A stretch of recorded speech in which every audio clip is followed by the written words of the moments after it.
2 साल, पूरे 2 साल होने हैं। समय था 1 जनवरी 2024 का, जब सरकार ने नए साल के दिन ये अनाउंस किया।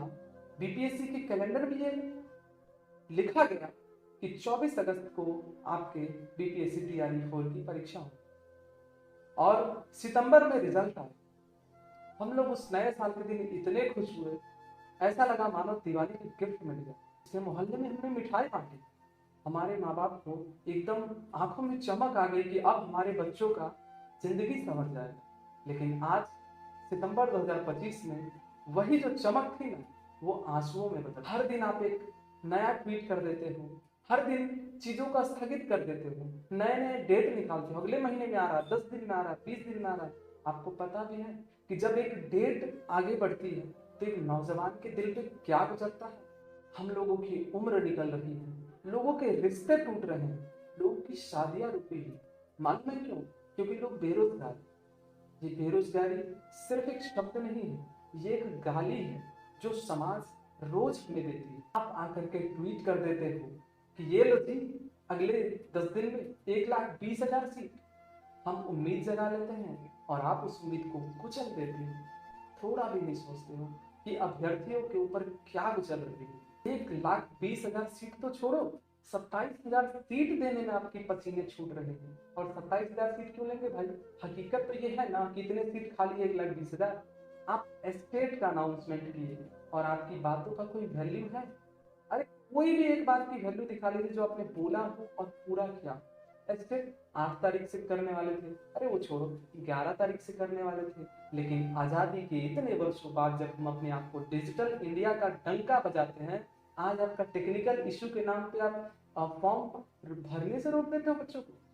शर्म है? डिजिटल इंडिया किस बात का डिजिटल इंडिया, जब आप एक फॉर्म नहीं भरवा पा रहे हो। अरे सीधा सीधा मनसा अगर नहीं दे देगा है तो आप 2 साल पहले भी ये बात बोल सकते थे कि हमारे औकात से बाहर है भाई, हम नहीं दे सकते।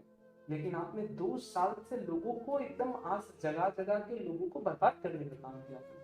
जब एक बच्चा पटना से, दिल्ली से सालों तक पढ़ करके घर जाता है तो माँ बाप उससे सवाल पूछते हैं कि क्या हुआ? बच्चा अपने माँ बाप से नजर नहीं मिला पा रहा। अरे वो क्या बोले उनको कि आपकी जो सरकार है वो हमारे सपनों को, हमारे उम्मीदों को, हमारे धैर्य को, सबको एकदम कुचल रही है। और बेशर्मी की हद तो तब पार हो जाती है जब ये अभ्यर्थी सरकार को ये ध्यान दिलाने जाते हैं कि सरकार, आपने 1,20,000 सीट बोला था, आपने एस्टेट बोला था, आप ये सब दे दीजिए। तो इनको इतना पीटा जाता है, इतना पीटा जाता है कि न जाने ये कहाँ के आए हुए आतंकवाद। अपने देश का भविष्य थोड़ी है, ये तो आतंकवादी हैं, इनको मारो। बिहार पुलिस, आपका दम, आपका जो शक्ति है वो अपराधियों पे तो निकलता नहीं है। आपके नाक के नीचे तो दारू बिकता है हर गली में, और आपको मिलता कौन है पीटने के लिए?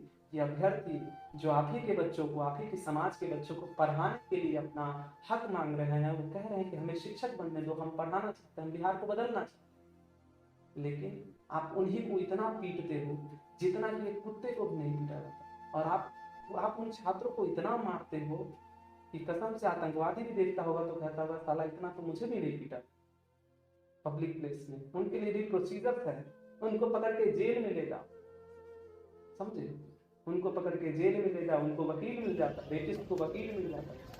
लेकिन बच्चों को देखिए किस तरह पीटा जाता है।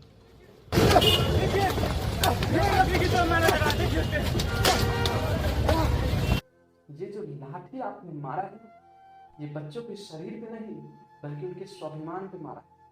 आज जो ये बच्चा हाथों से किताब के पन्ने पलट रहा है, यही बच्चा एक दिन बहुत जल्द चुनाव का वोटिंग मशीन का बटन भी दबाए। यदि आप समय रहते इन बच्चों को, इनकी मांग को नहीं पूरा करते हैं, इनका जो अधिकार इन्हें नहीं देते हैं, तो यकीन मानिए ये चिंगारी एक दिन आग बनेगी और आप ही के ऊपर बरसेगी। आपने जो ये जो ट्वीट की जो बारिश की है ना, लेकिन जमीन जो एकदम सूखा नजर आ रहा है, इसको किसी भी तरह से हरा भरा कर दीजिए। बच्चों की मांग सुन लीजिए, वरना जब आचार संहिता लग जाएगा और आप चाह के भी कुछ नहीं कर पाएंगे, फिर आप कहोगे कि बस इस बार मौका दे दो, अगली बार हम कर देंगे। तो ये बच्चे और मूर्ख बनने वाले नहीं हैं। आखिरी समय है, इसके बाद तो समय ही नहीं रहेगा कि कुछ किया जा सके, ना आपके पास ना हमारे पास। इसके बाद सिर्फ और सिर्फ एक ही चीज बचेगी कि अब कलम से पन्ने पलटने, कलम से लिखने की बात नहीं, अब हाथ से पन्ने पलटने का समय जा चुका है। अब हाथ उस ईवीएम मशीन पर दबेगा और डिसाइड होगा हमारा और आपका अगला फ्यूचर। और कसम से बहुत कुछ बदलेगा इस बार। बहुत आपने रुलाया है बच्चों को। टीआरई 4 के अभ्यर्थी को मानसिक रूप से आपने पूरा का पूरा तोड़ दिया, प्रताड़ित। आपसे यही आग्रह है कि हमारे हक हमें लौटा दीजिए। हम आपसे भीख नहीं मांग रहे, जो आपने वादा किया था उसको आप पूरा कर दीजिए।